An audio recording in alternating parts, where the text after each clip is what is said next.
Hey there, this is Teresa with today's conversation about making a connection between money, God, and you. Going back to the original creation stories that I'm going to be talking about live from LA next week.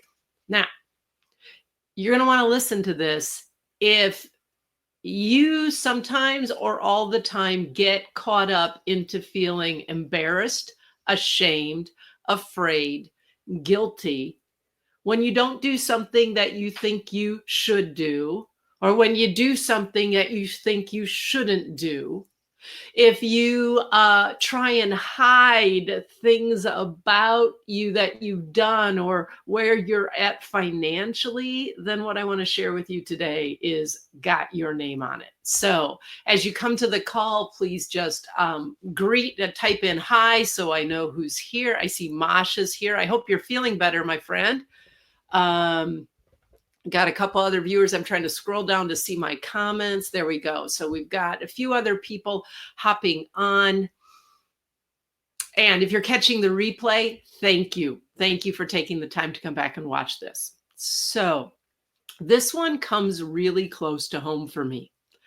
You've probably, if you've listened to any of these or any of my Facebook Lives, you've heard me tell the story about how when I was a kid, I wanted to be in Campfire Girls, and my mom wouldn't let me because our house wasn't good enough.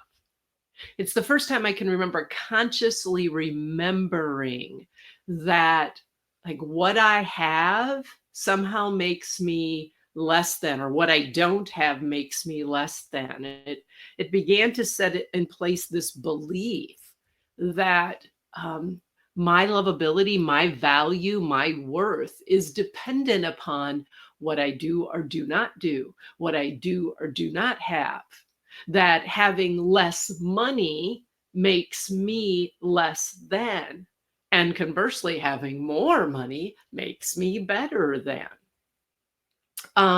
This is a pattern I've struggled with all my life, and the people in my tribe, hey there, Shayna, glad you could join, really resonate with too, because somehow we think our worth, our value as human beings is the result of what we do, is the result of what we have.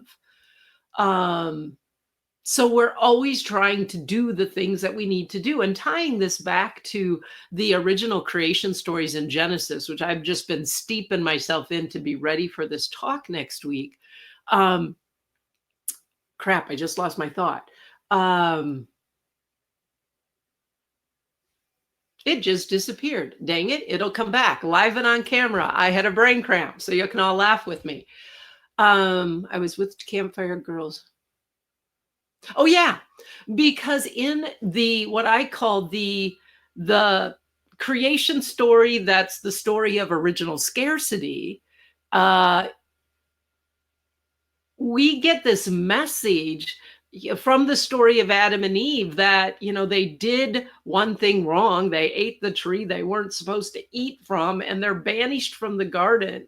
And they have to struggle and toil as a result. And God is now no longer with them, but out there someplace in heaven or paradise. And at a very, very subtle level, especially if you hear this as a young child, or if it's poorly catechized, which is what happens for a lot of people growing up in the Christian faith, it's like, oh, I have to do something right to be worthy of God, or to be with God, or to earn. There's a whole concept in Western Christian religion, not Judaism, not Islam, not Eastern Christian religion.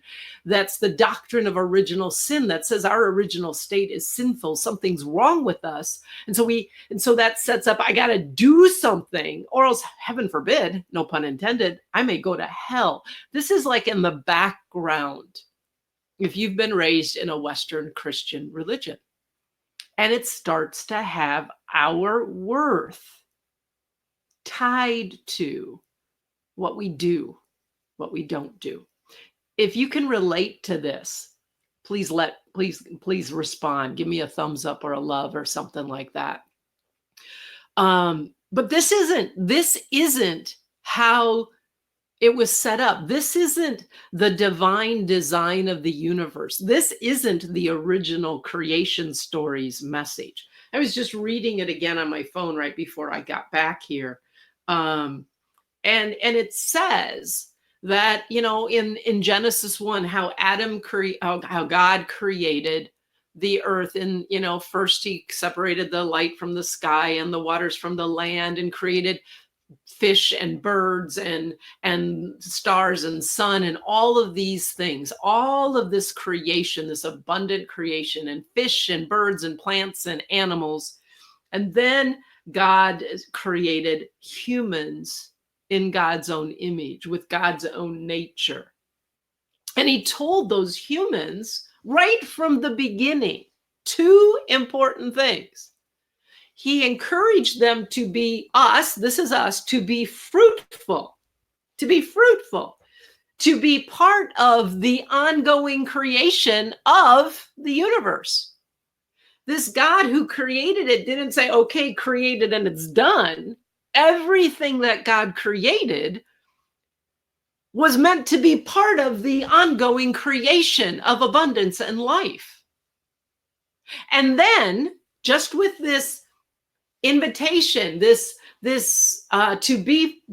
instruction to be fruitful, then God says, everything that God created is good, and humans, you and me, are very good.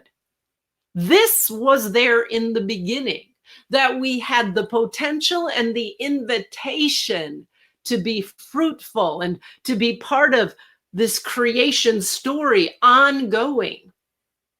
And before we did anything, before we responded to that invitation and were fruitful or not, we were told we were good.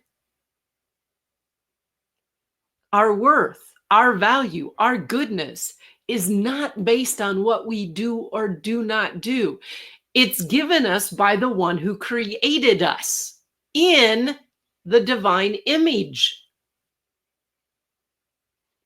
And then in the second story of Adam and Eve, which is the one where the emphasis has been upon they screwed up and ate from the tree and they were banished from the garden.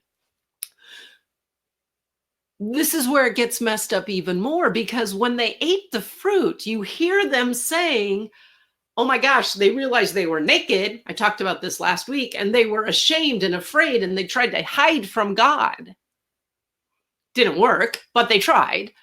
And it wasn't for what they did that they felt ashamed or hid. It was because of who they are. They were naked. They thought, this is the judgment fruit that they ate from. They thought that what they did changed or said something about who they were. And so they had to hide. But that's not the way it works. God doesn't judge in that creation story. Adam and Eve do. God doesn't hide. Adam and Eve do. God doesn't even separate. Adam and Eve try and do that one, because they get caught up in the pattern that, you and I get caught up. It's our ego. We start to think that our worth and our value is measured and dependent upon what we do, how much we make. Now, what does this mean in real life, and what does this have to do with money? I'm going to share a personal story here. If you've followed me for long, then you know that I am an abundance coach who is the poster child of the expression, you teach best what you most need to learn yourself. Which means what makes me a good abundance coach is that I think I've personally experienced every possible scarcity pattern known to man, probably invented a few originals, and this is especially true around money. And I've had a lot of things happen around money that it's like, I've had a heck of a lot of judgment around, and I've thought has made me less than. When I was in debt, when to get out of debt, finally we filed bankruptcy. when I had no debt, but my income was so low, nobody like it was a source of shame for me. And it was a source of fear, and I needed to hide it because if anybody knew, then they wouldn't want to work with me. And then I really wouldn't may have much money. And that was the scary cycle I got in. And clearly, in all my hiding and shame and judgment, can you hear how I thought that what had happened to me, my experiences with money, made me less than? So then you've probably heard, if you've been following me, the story of about 3.5 years ago when I took this big leap where it's like, I can't keep living like this. And I started working intensely with my coach and then with Jeffrey Van Dyke and all of this, and things started to turn around. I was starting to have fun in my business again. I was no longer trying to hide. I stopped hiding myself.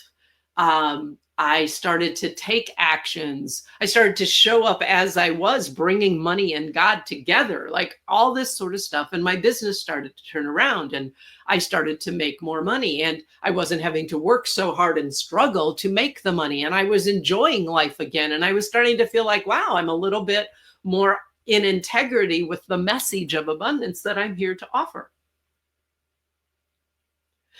And I was grateful for it all. And about 2 years ago, when all of this was happening, hey, Sharon, glad you could join. When all of this was happening, I was grateful for it all, but I was also clear, like, all of this progress is great, but I still don't have the lifestyle or the income to support the lifestyle that I really want. And in one of my prayer dialogues with God, I kind of came out, it's like, hey, this is all great. And I'm so grateful. But, when do I get to make the money like I used to make in the corporate world? That's what I'd love. I'd love to get back to that level of financial abundance that I had when I was in the corporate world. Like, when can I make six figures or six figures or close to it again? And it's one of the rare times in my dialogue conversations with God that I actually heard like a voice. And it was like this voice said, "Oh, Teresa." That wasn't meant to be frustration. It was compassion. I can't give you six figures yet. Like, why? And God said, oh, so gently, because if right now you suddenly started making six figures, it would just reinforce that deep belief you still have, going way back to Campfire Girls, that how much or how little money you make is what makes you worthy, is what makes you enough. Because if you got six figures income suddenly, you'd start feeling great about yourself, and you'd feel so confident and successful, and you'd want to show up in the world more and more. But it wouldn't be because you trusted in the worth and the value in who I created you to be. It would be because of how much money you are making again. And what I need you to know in your bones to be able to do this abundance work, because your tribe needs to know it too, is that your self-worth has nothing to do with your net worth. Your self-worth, your value has nothing to do whether you're, quote, successful or you're bankrupt. Your self-worth, your value in the world is not based on what you do or do not do. That's the gift I give you, because you are created in my image and you are filled with my spirit. That's the beginning point of everything else, Teresa. It's not about getting or doing something to get there.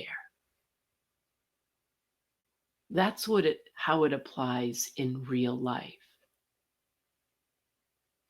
Now, how can you tell if maybe you've got your self-worth connected to your net worth or what you do or do not do? Well, we can go right back to the creation stories to find out. What are you trying to hide? What are you trying to hide from others by putting up a facade or wearing fig leaf clothing? What are you trying to hide from others by pretending to be someone you're not or be someplace you're not? Like spending money maybe you don't have, but you want to seem successful. Been there, done that one. What are you trying to hide from? Like, I don't even want to see this myself.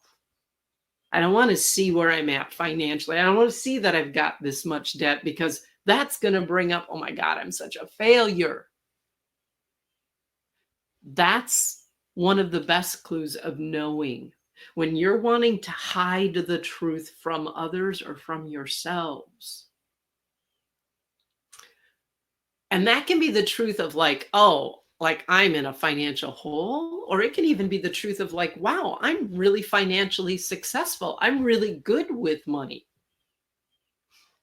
When you're trying to hide it, somehow or another, you've got it coupled that it somehow measures you,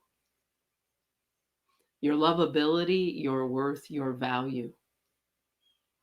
And it's simply not true.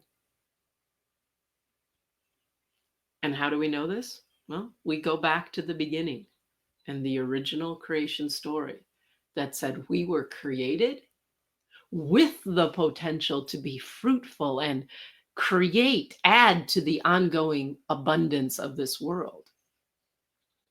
But our being good and very good is not dependent upon whether we do so or not. It's not dependent upon what we do with this life or not. It's in here. So, well, I didn't expect to go all those places on this call, but that's what came out. And I was just committed to show up and share what I'm saying. So I'm going to take a sip of my iced tea because it's summer now. And I'm going to check in and just see if there's any comments or reactions here. I've gotten some love from Masha, some thumbs up. What I'm going to take the time. What stuck with you here in this message? What, if anything, that you go, oh, that's me? Do you see that you might have your self-worth in some way, shape, or form, even if you don't want to see it, connected to your net worth, how much or how little money you make, whether you do or do not have debt, or even beyond money based on what you do or do not do? If so, one way to break through that pattern is to like stop hiding. Like take one thing that you're hiding because you got the judgment on it and step out, tell the truth, take the action that you wouldn't normally take. Another great way is to just sit and be still for 5-10 minutes and breathe. And notice that breath, life, the oxygen that is there for you in every moment is not something you've had to earn or deserve. It's not withheld from you because, oh my gosh, you've got debt, or ooh, because you've done this. It's just there available to you. It's the ultimate validation of your worth, not for what you did, but because you exist. And breath by breath, let that settle in.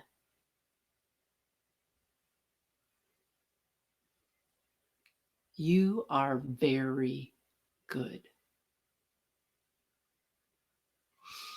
Would love to hear your comments, love to hear your responses. I know there's a huge delay, but I would love to see them afterwards. Shayna's coming back. I'm still tempted to hide. Yeah. Okay, there's the and vessel human body who is far more comfortable with the spirit world than navigating social constructs. Yeah. But see, Shayna, you just came out of hiding in this moment. So you dared in speaking that here, you dared to say, and it doesn't matter.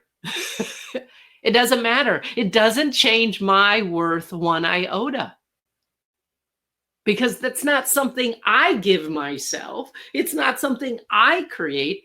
It's something I've been given when I was given the gift of life, when I was made part of this ongoing creation, declared very good, and given the potential to be fruitful and multiply and add to this creation. So kudos to you, Shayna. Let's all give Shayna some thumbs up.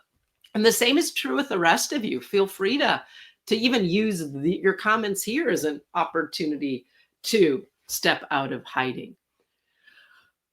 Next week, there will not be a Wednesday Money God in Me Facebook Live, but there will be next Friday afternoon, starting sometime late, like around 4 o'clock Central Time, next Friday, the 16th, will be my big idea talk, a TED-like talk that will be live streamed from the Gary Marshall Theater in Burbank, California. There's 7 of us who have these 15-minute-ish talks that we're doing. So we're going to start, I think, at 4 o'clock Central Time.